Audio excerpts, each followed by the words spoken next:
Trump is a racist. You're going to, the way that they have it sounding is that you're going to be back in the cotton fields. That's exactly how they make it sound. They're going to be back in the cotton fields and back in chains, all while inflation is kicking our butt, stealing money from us, right? Making us financial slaves and wage slaves, that wages aren't rising at the same rate that prices are rising. We talked about this in an earlier podcast about how inflation will eat up any gains that you think that you have. Let's not even talk about the number of bank fees. And that's another way that you can hide inflation, right? Or negative interest rates. Yeah. You know what I mean? Through bank fees, you can have you can implement negative interest rates, which means that instead of the bank giving you money for having your money there, the bank is taking money from you for having your money stored there. Yeah. So the answer to your question is, I wish I knew.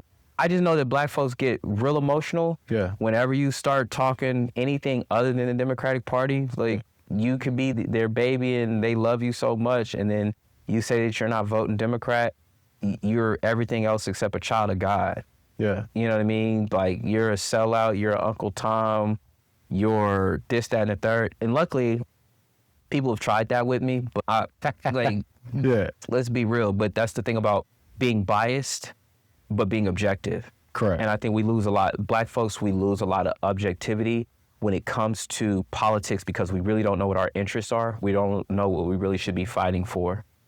And we think that just by having somebody black, it's crazy that we'll say all skin folk ain't kinfolk, but it's somebody that's close to it. We won't trust black people that are close to us, but we'll trust a black person that we don't even know. Correct. And somebody who has gone on record saying she's not going to do something only for black people. But meanwhile, under the Biden administration, they did something only for the Asian community, and they did something only for the Israel community. Yep.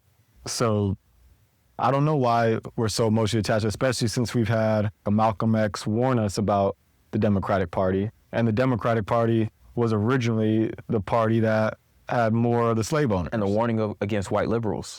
Correct. So it's one of those things where I don't really understand why there's so much emotional attachment to it. I definitely understand when Obama ran. I voted for Obama twice. Yeah, same here. And even though I didn't necessarily like every single policy, as a man, I think he represented us very well. He has a black woman. Never did anything to embarrass us. He was always smooth. He was always charismatic. And I completely understand why we would look at ourselves in him, because to some degree, I do the same thing. I think Obama did a fantastic job of making us look good.